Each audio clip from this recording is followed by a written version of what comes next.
not something to be concerned about. But there are pollutants that also take the form of foam, so it's important to be aware of that, and if you're not sure, you can always check with us. Other myths that I hear are that log jams inhibit stream flow and they inhibit fish passage. And this is one, there's a little bit more truth to this in some scenarios if a log jam was extensive enough. But the truth is that in most cases, log jams do at least, they form what we call leaky barriers, which at least allow some amount of flow to make it through during low flow conditions. And during high flow conditions, the river is just going to overtop that log jam and make its way through anyway. There's also been a lot of studies about can fish actually get around these log jams, and in most cases, they're actually really good at navigating around them. And fish absolutely love woody debris in streams. It's a place for them to shelter, it's a place for them to hide, to hunt. They form fish nurseries. And additionally, having log jams in the stream can actually help stabilize and protect the bank by having those root wads in place. And again, there's situations where log jams can become so extensive and so pervasive that they will inhibit fish passage. And in those cases, usually if we just can remove a couple of logs from that log jam, it will help make it possible for fish to find their way through. I did take this picture here. I think this is an example of a really well-functioning piece of woody debris. This also came from Rotary Park in Terabisi Creek. You can see here, someone might look at this and say, all right, it's slowing down flow, it's going to cause a flooding problem, fish won't be able to get around it. But if you actually take a look, it's a little tough to tell from this picture, but there's a pretty good amount of water that's moving through here. There's a pool that's forming behind the log jam that's creating habitat. There's a scour pool that's forming below it, more habitat, more oxygen. And in addition, the wood itself is providing cover, it's providing shade, and it's helping protect the bank. So if we see a log jam like this, where there's still water that's able to make its way through, usually these can just be left in place and will only need to be removed if they became a lot more extensive. Finally, probably the most important and biggest sort of misconception about log jams is their impact on flooding. The myth being that log jams are a major cause of flooding in urban streams. The truth is that log jams don't cause flooding, right? What causes flooding is all the things we've already talked about, which is flashy hydrology, poor management of stormwater, impervious surfaces, water moving through the creek too quickly. And in that sense, log jams can actually play an important role in attenuating flows. And you can see that in this diagram here. Here we have, again, what we would call leaky barriers, so not a complete blockage of the stream, but a log jam that's allowing some water through. Yes, the backwater upstream is slowing down behind it. It's moving up into the floodplain, but also the river elevation downstream is lower. And so if we had periodic log jams throughout the river, that will ultimately help make the flooding problems downstream better. And so if we just cleared every piece of woody debris out of a creek, and that water was all allowed to shoot down the creek and attenuate, the downstream flooding issues could potentially be catastrophic. So these log jams do play an important role in attenuating that flow. Now they could cause some localized flooding. And so if something becomes so extensive that it's blocking the creek completely and moving up into areas where we have residences, infrastructure might be unsafe, those are the situations where it might make sense to at least partially remove a local log jam. Another way to think about this is these log jams are actually replacing a lot of functions that we've lost with the urbanization of our watersheds. We've removed forests from around a lot of our streams, and we've also stopped beaver activity. And beavers, of course, are very busy environmental engineers who like to create log jams on their own. And so by stopping those activities, we've eliminated this natural process with current streams. And in some places out west, they're actually making these artificial beaver dam structures. Those were not put in place by beavers, they were put in place by people to mimic the effects of beavers in order to provide habitat, attenuate flows of the river, and then also out west, these beaver dams play an important role in fire suppression. And so, generally speaking at the department, we don't fully encourage the removal of log jams unless absolutely necessary.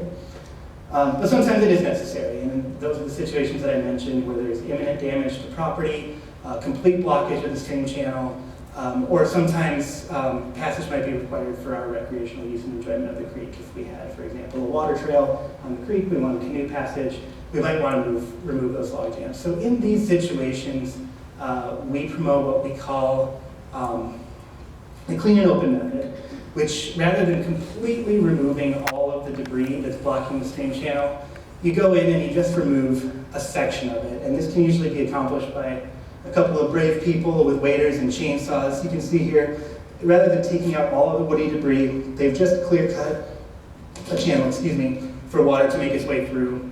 So that lets us get some of that flow back, that use of the creek back, without completely eliminating the benefits that we have from woody debris in the stream.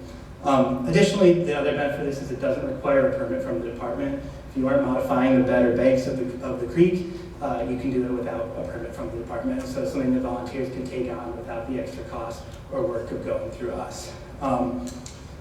Let me see.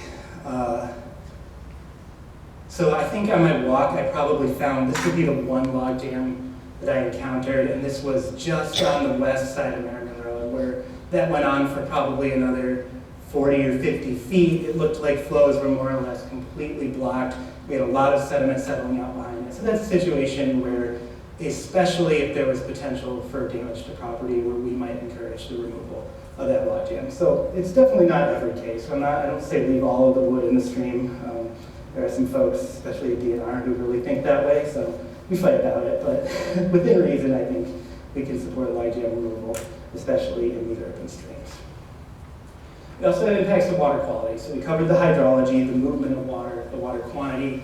Urban runoff also has potential to carry a lot of stuff with it into the creek. Things like oils and grease from automobiles, road salt from winter application, trash and debris that's applied on land, nutrients and fertilizers, pesticides, if we're using insecticides on our properties, just a whole different mess of things which on their own individually might not cause that big of an impact, but when they all get mixed together and carried down into the creek at once through the storm sewer system, they can definitely have a negative impact on water quality.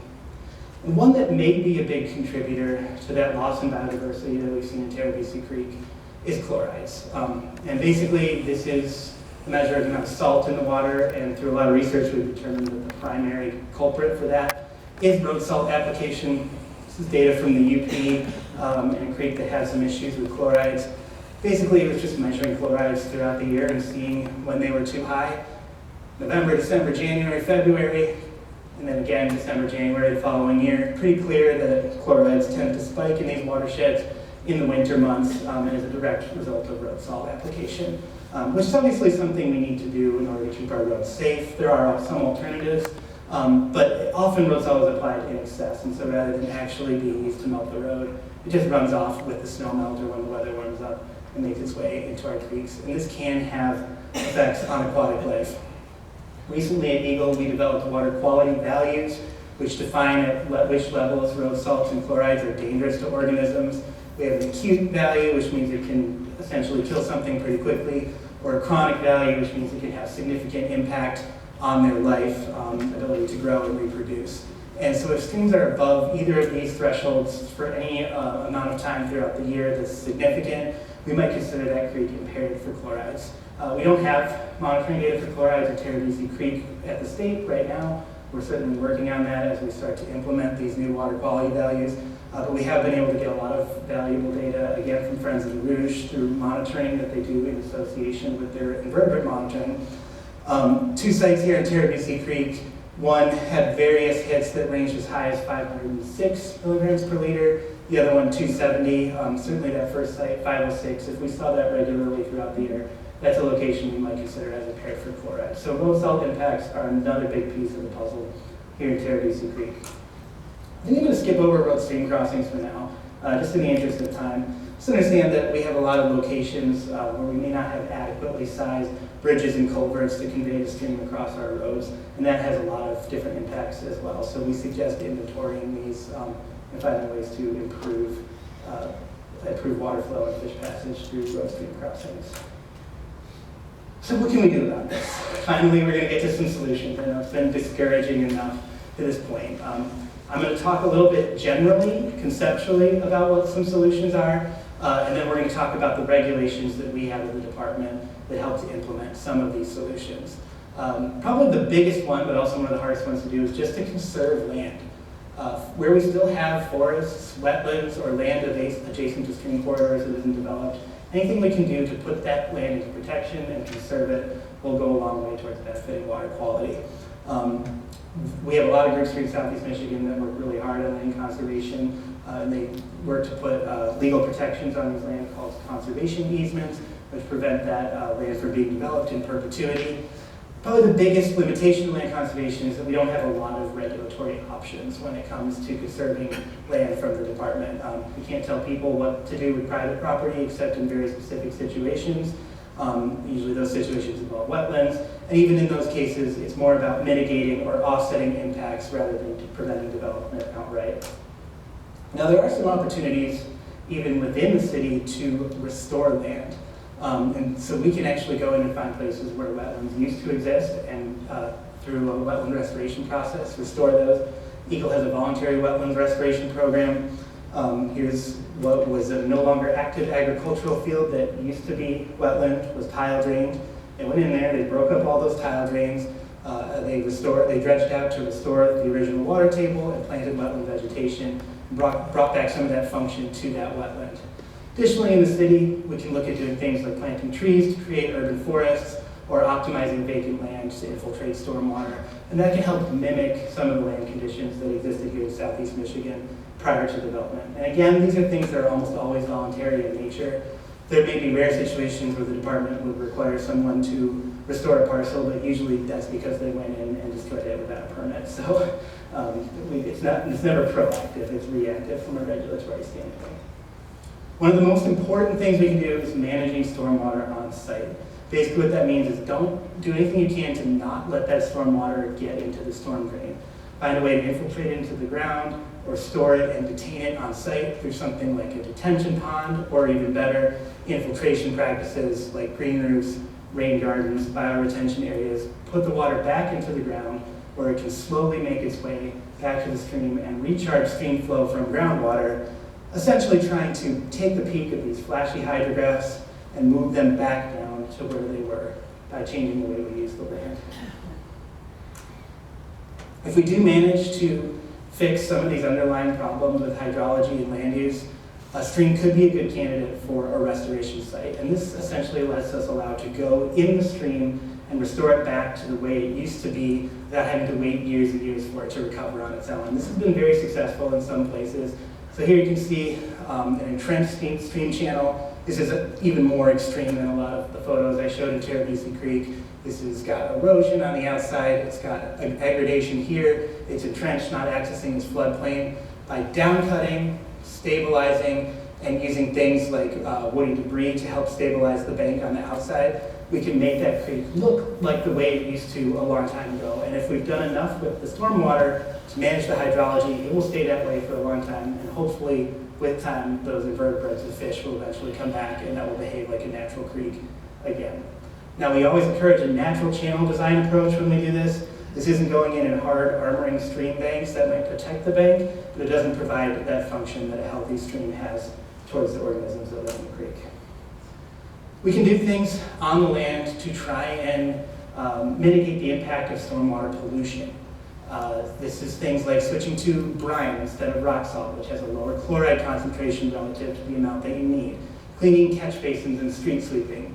Managing runoff from construction sites. Managing aggregate piles at municipal yards. A number of different things that we can see at the municipal level to try